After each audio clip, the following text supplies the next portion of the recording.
Un goy doit être un bon goy. Chacun il a son tafkid. D'abord, c'est la réponse la plus diplomatique qui puisse être. Et en plus, c'est la meilleure, c'est la vraie réponse. C'est-à-dire, t'as pas à être autre chose. C'est comme celui qui voulait être Cohen. Et si t'es pas Cohen, t'es pas Cohen. J'ai entendu un shiur sur les enfants qui dit que c'est un peu l'analyse des caractères de tous les enfants. Ce qu'on est en train de dire. Non, et ce qui permet de déterminer pourquoi Yehuda a vocation à être roi par rapport aux autres. C'est ce qu'on est en train de dire et c'est ce que dans le Al-Shir que j'ai ramené, c'est ce qu'il fait. Il ramène 4 raisons pour lesquelles Yehuda a plus le droit, mais l'obligation d'être roi.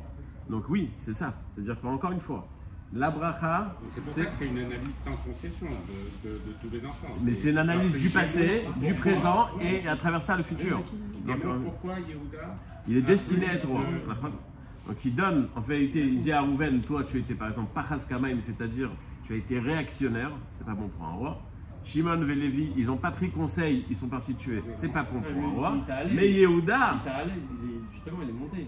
Mais Yehuda, il a eu le pouvoir de dire à ses frères non, on tue pas Yosef. Donc tout ça, ça fait que Yehuda, il a la poigne, il a été écouté par ses frères. Yehuda, ata yoducha achicha. Puisque tes frères se sont pliés à ton avis, c'est un caractère de roi. C'est une raison de dire que tu vas être roi. Donc en vérité, c'est l'analyse du passé, le potentiel du futur. Et donc ça annonce la bracha, en vérité, c'est les deux choses en même temps. C'est marié. Pour Shimon Lévi, pour Reuven, tu perds Yehuda, tu perds tout. Pour Shimon Lévi, c'est très violent aussi. Pour les 3 premières, mais on dit que Yehuda il s'est enculé quoi. Donc, si vous voulez, David, il a des gâteaux. Il y a des gâteaux en bas. Allez, partage sur famille. Non, ça t'a fait suffisamment d'aller-retour. Mais oui, tu as raison que ça a l'air violent, mais c'est pas vrai. En vérité, chacun il a son caractère. Chacun il est destiné à être quelque chose. Et si tu essaies d'être autre chose que ce que tu es censé être, ça marchera pas. On a des milliers de followers. Non, pas à toi, à ton caractère. C'est pas la même chose. C'est pas la même chose, c'est précisé. Arour Apam, il n'a pas parlé sur eux. C'est comme quand on a des discussions avec, par exemple, quand tu veux faire une remontrance à un enfant ou à un ami, tu parles pas de la personne. Tu dis ça, c'est pas adapté à toi. Mais toi, tu es très bien. Mais ça, ta conduite, c'est pas toi. Donc c'est ce que Yaakov a fait à ses enfants. Donc il n'aura pas fait une remarque. Vous n'êtes pas bien. Il y a un trait de caractère qui est à revoir. Tov.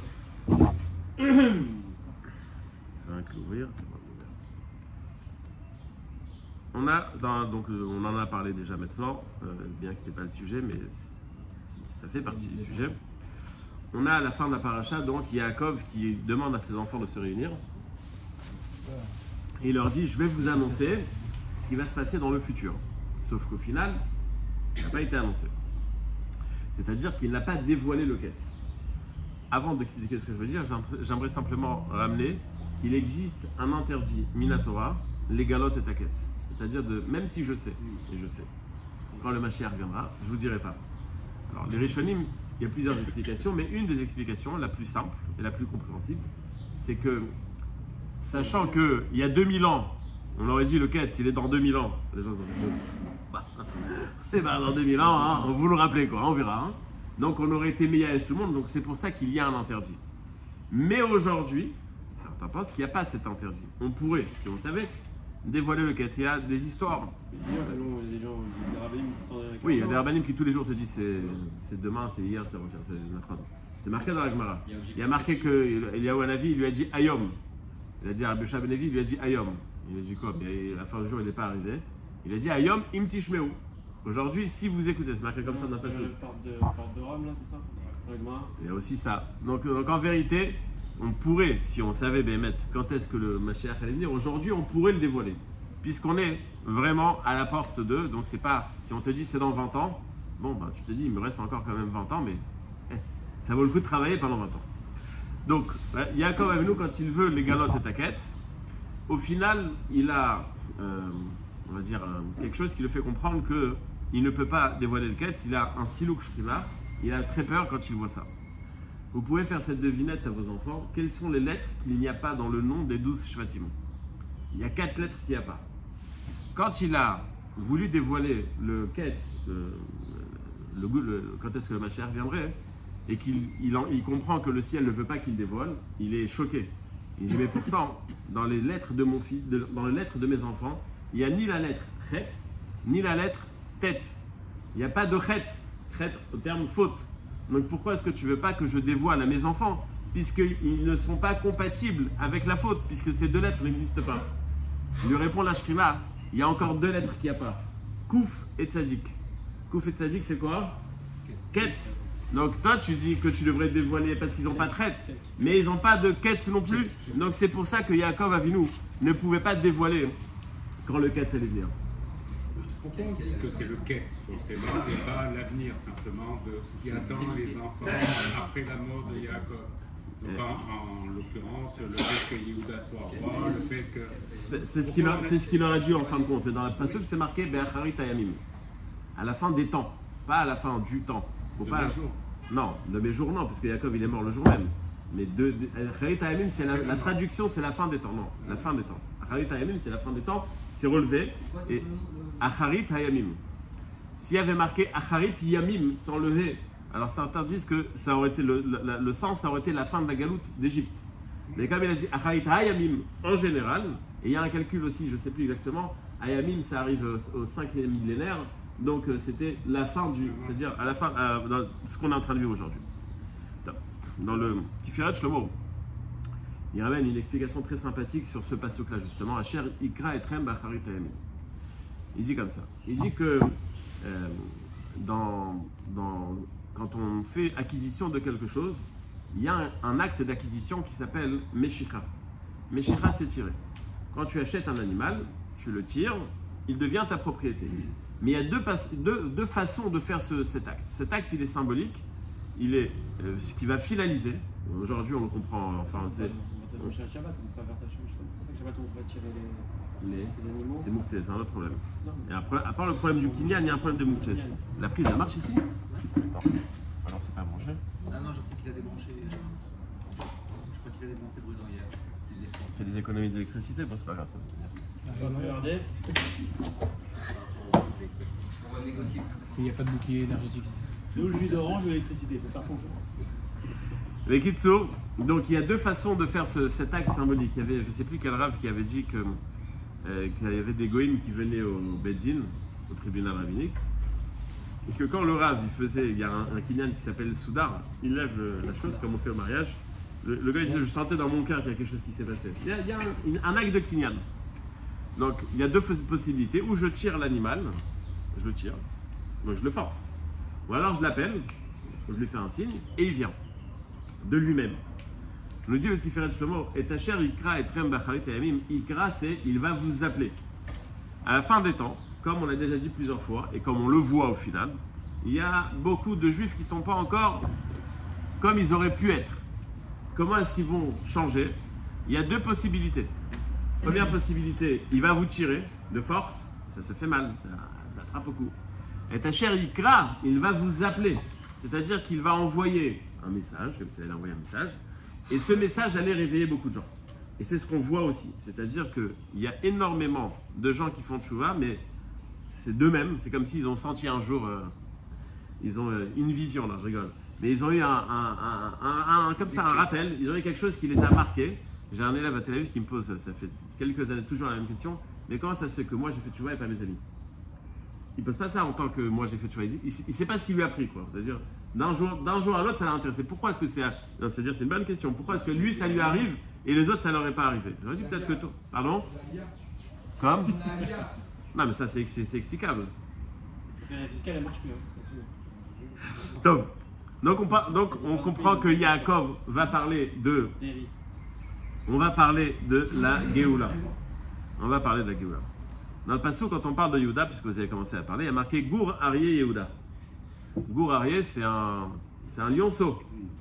Gour Aryeh, c'est un lionceau. Le Baal HaTurim nous dit que les Raché Tevot, Gour Aryeh Yehuda, Gimel Aleph Yud, ça fait combien? Gimel 3, Aleph 1, ça fait 4, et Yud, ça fait qui a le nom qui porte les mêmes Gematria? David Ameler. Gour Aryeh Yehuda, on parle de David Ameler. Adkan, le génie du Baal HaTurim. Mais j'ai vu un livre il s'appelle Réchit Agez.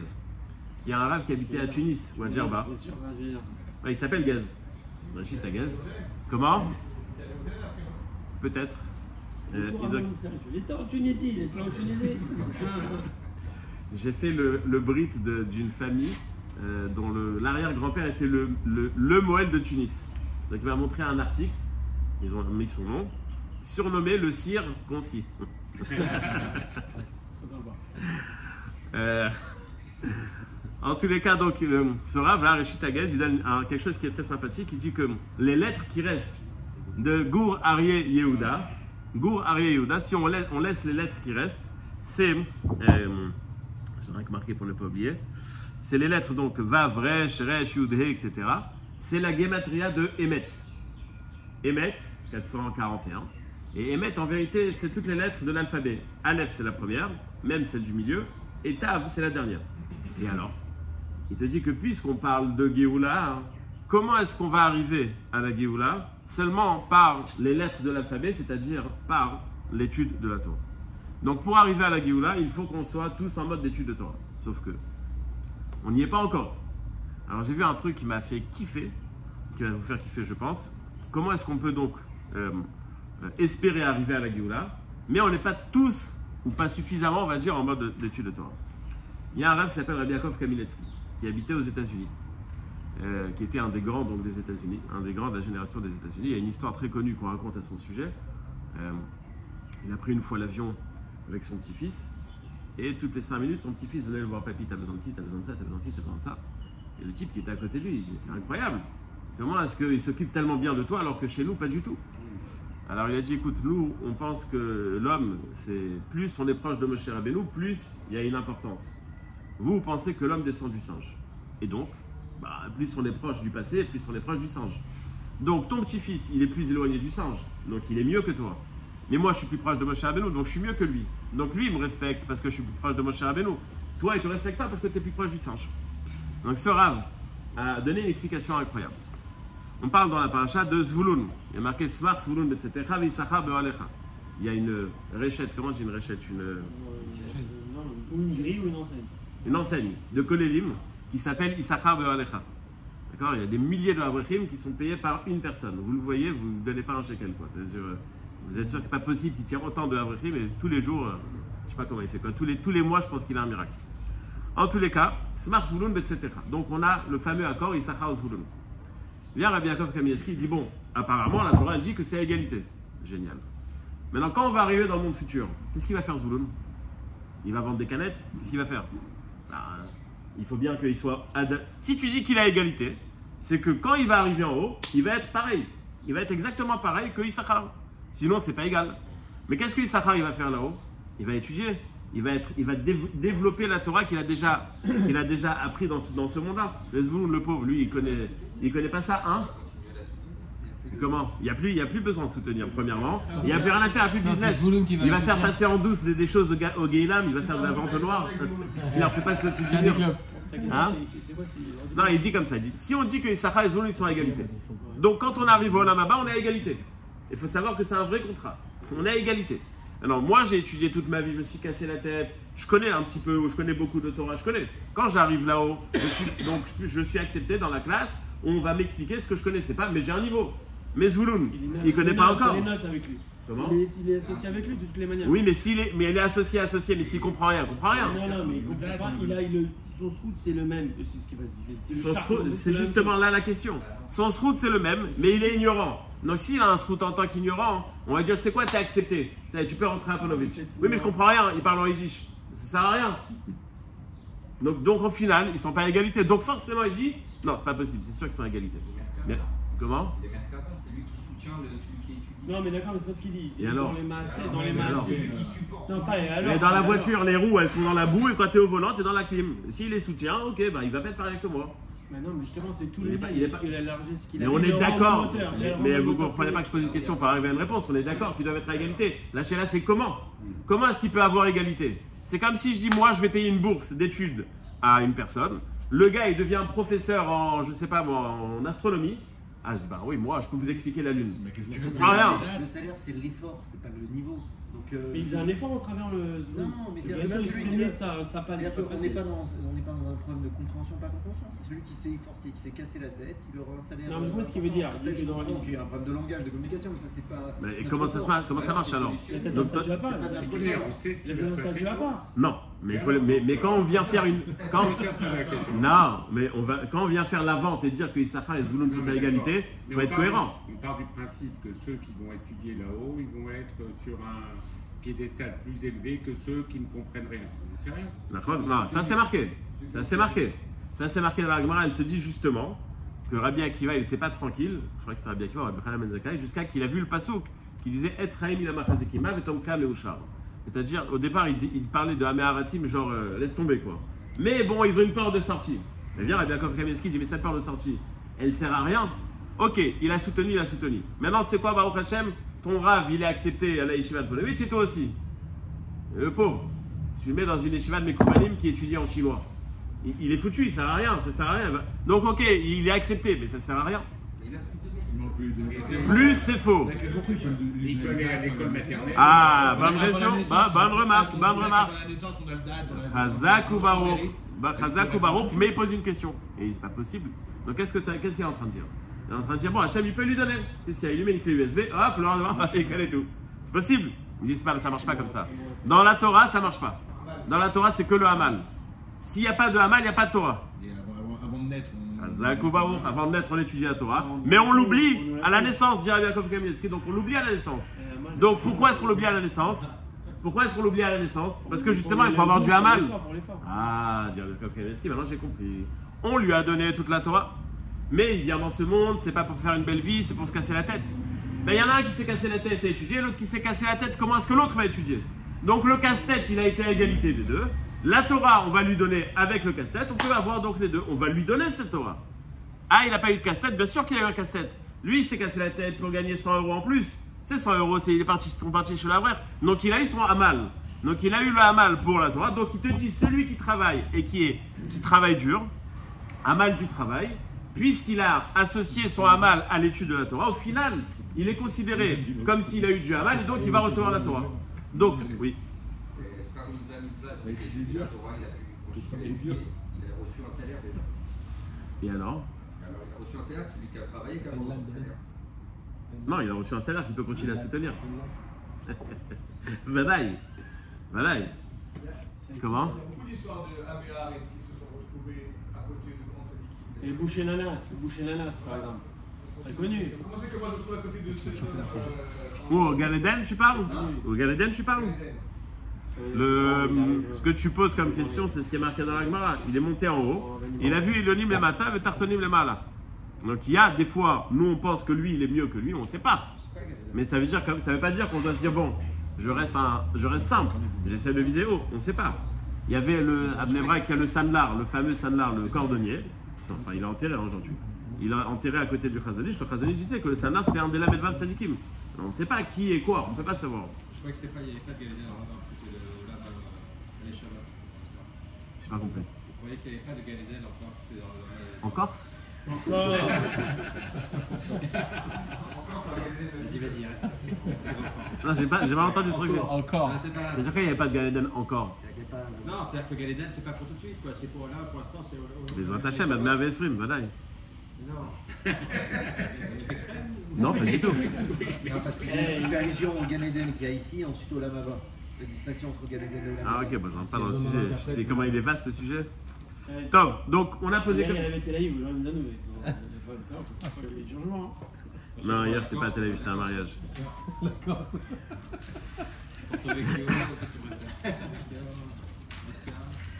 Top.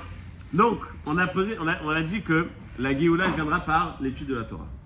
On a dit que cette étude de la Torah, eh bien, il y a deux possibilités. Ou celui qui étudie, ou celui qui va entretenir. Entre parenthèses, j'ai un collège, je vous donne mon riz d'après.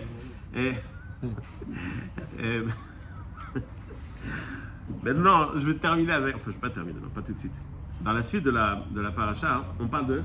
Pardon, mais il est même mieux, celui qui soutient. Non, là, commence pas.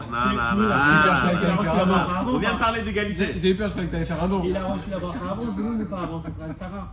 Ouais. Alors, c'est peut-être un signe que. Peut-être. Et peut-être pas. Peut-être, c'est jamais une question. Par l'étude de la Torah. Pardon? Tu as reçu l'avant-garde, frère. Et Ce que j'ai amené au nom de Reshit Hagez. on partage, pas qu'on garde. Mais après, il faut. Nanier Shani Maskim. Mais je suis masqué. Mais pourquoi tu viens avec une décision? Pourquoi est-ce que tu viens avec une décision arrêtée? Qui t'a dit? Ah, ok. Ok. Il y a Choliot que non. Il y a Choliot que oui, il y a Choliot que non. Je sais pas. Tu dis la Torah, Chez à quel niveau? Il n'y a jamais autant d'études de la Torah dans le monde. Chez à quelle qualité de niveau? Quelle qualité? La qualité, c'est ce que je disais. Ah, je la pousse pas du tout. Je ne la pousse pas du tout. Je vais raconter une petite histoire d'il y a 50 ans, 60 ans. Donc il faisait des fiançailles très jeunes. Et il y avait un barreau on avait entendu qu'il avait fini le chasse à 13 ans. Ah, c'est un ilouille et tout le monde le voulait. Bon, ils ont fait des fiançailles. Au final, il s'avère qu'il avait 14 ans. Beddin, Bitoul, ils ont annulé. Ils ont dit, bah non, à 14 ans, c'est normal. Ça, c'était il y a 50 ans. Quel âge tu as? Quel âge j'ai? Moi, j'ai pas fini le chasse, voilà, je te dis. J'ai 40 et quelques. Non, c'est parce qu'on est filmé, je suis modeste. Une modiste. Une telle modiste. Non. Mais attends, tu sais, la qualité est différente. Pardon? Ça fait partie encore des histoires entre Chassidi et c'est pas du tout Chassidi, ça c'est une histoire litaïque. C'est quoi ça? C'est un étude T'as encore phénomène. fini, t'as encore. Non, ça monte. Ça monte. Non, quantité, peut-être, vous avez raison. Mais en qualité, c'est pas forcément la même. Vous me dites il dit pourquoi moi je suis né marin. En tant que marin, je ne peux pas étudier la Torah. C'est-à-dire que si lui, en tant que marin, il arrivait dans son bateau à prendre un livre et étudier, alors c'est très compliqué, il n'est pas sur la terre ferme, son niveau d'études, même s'il était au il aurait un niveau extraordinaire, parce qu'il aurait fait l'effort de pouvoir étudier sur un bateau qui est en train de tanguer, parce qu'à l'époque, les bateaux, c'était. Mais il faut comprendre que quand je dis quelque chose, je ne suis pas en train de juger un effort. Quand je parle de Torah Beta Arata, c'est-à-dire le niveau de Torah tel qu'il est, eh bien, il est l'Ishma, la connaissance, le Haman. Je vous raconterai qu'une histoire sur le Maharsha. Le Maharsha, il a écrit un pshat sur tout le chasse. Okay, le Maharsha, ça fait partie des piliers de celui qui étudie. Il y avait une fois une rencontre entre Rav Shalom Cohen et Rav Mazouz, je ne sais plus quel Rav Sfarad, un grand Rav Sfarad, et il parlait sur les Yeshivat Ashkenaz qui n'étudient pas le Maharsha. Il disait que celui qui n'étudie pas le Maharsha, il n'a rien compris à la Gemara. Okay, Maharsha, il y a des histoires sur lui de Gilgulim, de trucs de fou. Le Maharsha, pour ne pas s'endormir la nuit, il mettait ses pieds dans l'eau froide. Alors tu te dis, mais attends, mais c'est fatigué, tu vas dormir, vous savez, tu as étudié toute la journée. C'est pas qu'il n'avait pas étudié la journée, hein. D'accord? C'était un niveau de sacrifice pour l'étude de la Torah incroyable. On n'arrive pas à s'imaginer ce genre d'obligation. Il y avait un niveau comme ça. C'était sans s'arrêter de Bichlal. Donc c'est autre chose. Mais là, tu parles d'un individu. Tu peux pas. Oui, mais tu as raison. Mais ce genre d'individu grandit dans un. Ce genre d'individu, il grandit dans une ambiance. C'est-à-dire que quand on a un comme ça, celui qui est en dessous, il est à quel niveau? Et celui qui est tout en bas, il est à quel niveau? En général, quand tu as des trucs comme ça, tu as les extrêmes aussi. Non, pas forcément. Pas forcément. Tu lis les histoires, que ce soit en Europe de l'Est ou que ce soit en Afrique, tu lis les histoires même sur Tunis, Djerba et tout ça. Le gars, il travaillait toute la journée. Tu vas lui parler, il connaît les chasses par cœur. Ils étudiaient dans le magasin, étudiaient le soir. Moi, j'ai parlé avec un monsieur, un vieux Tunisien, il m'a dit chez nous, on travaillait jusqu'à 4 heures, après on allait étudier. On rentrait à la maison, on mangeait un petit truc, on allait étudier. C'était normal. Il n'y avait pas de façon, il n'y avait pas d'occupation, il n'y avait pas de pnaï. C'était pas ce soir je vais faire foot, demain je vais faire piscine. Ça n'existait pas ça. On rentrait du travail. Tout le monde, tu parles que ça soit n'importe où. Moi je parlais avec mon père. Je ne sais plus quel rave il m'a dit d'Aix-les-Bains qui était venu au Maroc. Il est rentré chez une personne qui a rangé les montres dans une ville, je ne sais plus, à Fès, je ne sais pas quoi. Il dit mais ce gars c'est un génie en Torah. Il connaissait toute la Torah par cœur. En son travail, c'était ça. Donc il y avait des gens qui étaient capables. D'ailleurs, c'est la discussion. Est-ce qu'on peut travailler, étudier aujourd'hui? Alors on te dit, voilà, il y avait des géants de Torah qui étaient comme ça. Mais aujourd'hui, on n'est plus capable. On n'a plus ce niveau-là. Donc il y avait des gens qui étaient des Géoné Olam, qui faisaient partie de la communauté. T'imagines le Rav à quel niveau il était? Quand le Rav, il venait dans une ville, la première chose qu'il faisait, il devait faire un chiot. Il venait à l'attaque, les gars. S'il passait pas, il n'était pas élu. C'est-à-dire, les gars, ils étaient capables. Donc, il y a un niveau. Maintenant, est-ce que c'est une remarque qu'on doit se faire dans le sens où on devrait être à leur niveau? Non. Si on a grandi dans cette génération, non. Mais on doit quand même aspirer, être plus que ce qu'on est. On ne peut pas rester dans une zone de confort et se dire, bon, voilà, c'est pas mal déjà. On doit aspirer à plus, c'est tout. Je suis pas en train de faire une remarque. La remarque, si elle est tournée vers moi-même. On est tous dans l'attente de faire plus. de la même manière qu'on cherche à avoir une plus belle maison, on doit aspirer à connaître le chasse. On raconte l'histoire de Rav Shteman, qu'on raconte au nom de Rav Shteman. Il y avait un gars qui a commencé sa vie de manière très modeste et puis il a commencé à faire de l'argent au prochain à l'arco. Il s'est enrichi. Et il voulait acheter une belle voiture. Sa femme lui a dit non, Aïnara. Bon, je ne sais pas si c'est Rav Shteman ou Rav Chaim. Donc il est parti demander la question au Rav. Le Rav il lui a dit c'est quoi ta question? Il dit, je vais acheter une belle voiture, j'ai peur du Aïnara. Et est-ce que tu as déjà terminé le chasse? Il dit non. Est-ce que tu as déjà terminé un Mishnayot? Je dis non. Une Maserhet, non. Et je dis, pourquoi tu vas avoir du Aïnara? Personne ne va être jaloux de toi. C'est-à-dire, c'est ça la vraie valeur, c'est ça les vraies choses. Tout ça, tout le reste c'est du pipeau, tout le reste c'est du vide. Et pourtant, on va plus prendre à cœur la peinture de ma maison ou le carrelage de ma salle de bain que j'ai pas terminé ma Maserhet Nazir, j'ai pas terminé manque de dapim. Ça fait moins mal. C'est notre vie, elle est faite comme ça. Moi par exemple, ça... Oui, bon, je parle pas pour Jonathan, bien sûr. Donc, encore une fois, et c'est justement pour ça que j'ai ramené ce que le Rav Kamievski dit. Alors, on est dans un autre système, on est dans un autre monde, mais on a des galères autre part, et on a le srout d'aider ceux qui vont étudier. Donc, nos galères et leur étude, on est en mode Géoula, parce qu'on arrive à associer les deux, justement. Donc, c'était pour ça que j'ai ramené ça. C'est-à-dire que oui, il y a cette Torah, elle est présente, et comme vous l'avez dit, il y a une grande quantité. Et cette quantité, elle est soutenue par une autre grande quantité. Et donc, il y a une association de tout le monde. Au final, on est tous en train d'étudier. Celui qui s'assoit pour étudier ou celui qui s'assoit pour payer celui qui va étudier. Dans la suite de la paracha, il est marqué que les Égyptiens, ils ont accompagné Yaakov. Et ils sont arrivés Goren Ha'atad. On va expliquer ce que c'est tout de suite. Et là-bas, ils ont fait un grand espède pour Yaakov. Et les gens qui étaient là-bas, les gens de Canaan, ils ont dit à Caniré que c'est très grave en Égypte. Eux aussi se sont associés, ils ont accompagné Yaakov. Le Kliyakar, il est un peu long, mais je ne vais pas donner tous les détails. Il pose plusieurs questions. Premièrement, pourquoi est-ce que si, pour les Égyptiens, c'était tellement compliqué, pourquoi est-ce que, s'ils ont pris ça à cœur, pourquoi est-ce qu'ils ont été maspides que quand ils sont arrivés en Canaan, pas en Égypte? Ensuite, c'est quoi ce Goren Ha'atad? C'est une grange qui est entourée de buissons épineux. Ok, bon, j'ai pas compris la pertinence du détail. Goren Ha'atad, ça veut dire que c'est Evel Gadol et Mitzrayim. Alors il dit quelque chose, très intéressant. Il dit, comme on l'a vu la semaine dernière dans la paracha, il y avait 2 ans de famine, et Yaakov est arrivé après 2 ans, et la famine s'est arrêtée. Mais dès que Yaakov est décédé, la famine est revenue. Et comme la famine est revenue, c'était la galère. Maintenant, quand est-ce qu'ils ont compris que la famine est revenue? Ok, du jour au lendemain, quand il n'y a plus rien. Quand ils sont arrivés dans cette grange, une grange, c'est le symbole de blé, au sens propre, au sens figuré, et qui est complètement entourée de buissons, c'est-à-dire on n'a plus une manière de s'approcher, on ne peut pas rentrer dans la grange, c'est fermé. Ils ont compris que c'était un symbole, un message, c'est fini. Les années d'abondance, elles sont finies. Et c'est là qu'ils ont pris à cœur le décès de Yaakov, par intérêt, parce qu'ils ont compris qu'ils allaient plus se nourrir.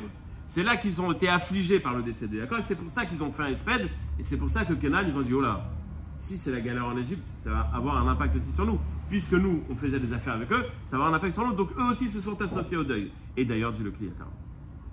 C'est pour cette raison que les frères de Yosef ont pris peur. Ils ont dit, bon, si on était en mode abondance, on serait débrouillé tout seul.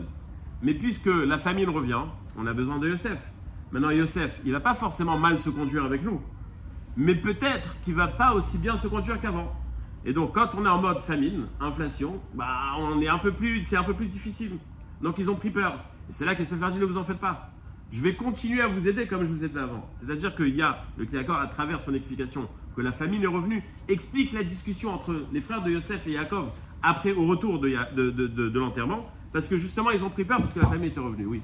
Il faut du temps, c'est pour ça que 7 années d'abondance. 2 ans de famine, pause, Ah, il y a une pause. pause.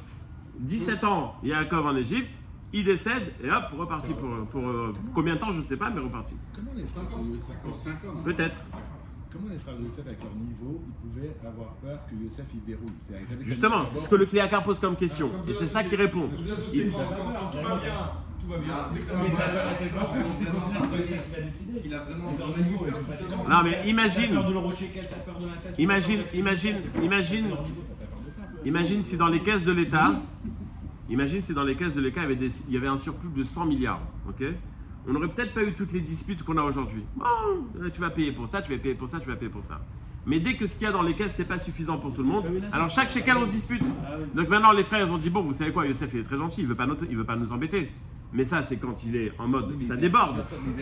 Leur niveau de l'imouna de Ptaron, il était où? C'est-à-dire que normalement ils n'ont pas peur, entre guillemets, ils savaient très bien que finalement leur subsistance, ça devait d'Akadosh Baruch Hu.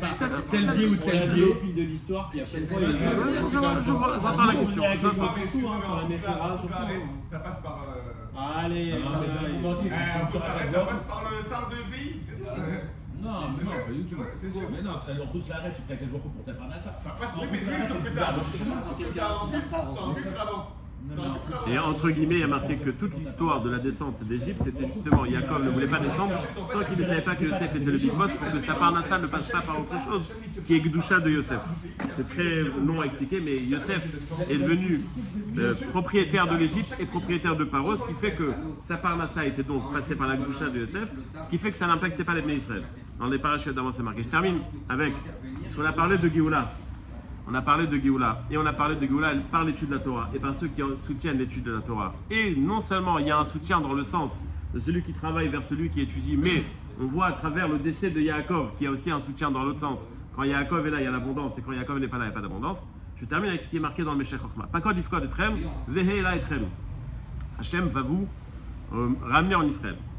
Qui n'est, je le lis dans les mots, Limdam, donc il leur a enseigné, Yaakov, à ses enfants, Ki lo ya'alu kechoma. Il ne faut pas venir s'imposer. Ad bonavi me Hashem idbarach ve'omar pakod. Veze limud et dorot. C'est un enseignement pour toutes les générations. Chez lo ya'alu me'atzman, qui ne vient pas d'eux-mêmes. Velo, comment chez Assoub le Ephraim, chez Gdimu Aketz. Pas comme ceux comme Ephraim qui ont essayé de venir d'eux-mêmes. Vegam, faites attention à cette phrase. Vegam yomar lehem anavi chez ya'alu le'eretz acheret. Si le prophète leur dit venez, on va aller dans un autre pays, ou navi sheker. C'est un prophète sheker. Avec chez Yomar, chez ya'alu le'eretz asher nishba l'avotenu. Ou comment Shaya ben Moshe Rabbeinu, Be'atzlacha à tous. J'ai pas compris, tu nous as fait t'as démarré le Yalou Kechoma, vélo et truc, après qui ne monte pas dans un autre. Non, il ramène une preuve que si jamais il te dit de monter autre part, c'est un avis chacun. D'accord. Donc c'est pour ça qu'il leur dit pas quoi d'Ifkod et Trem, il y a un avis émettre qui va venir. Je ne rentre pas dans la discussion, Non, on n'a pas oublié, ça met par rapport à la Torah dans la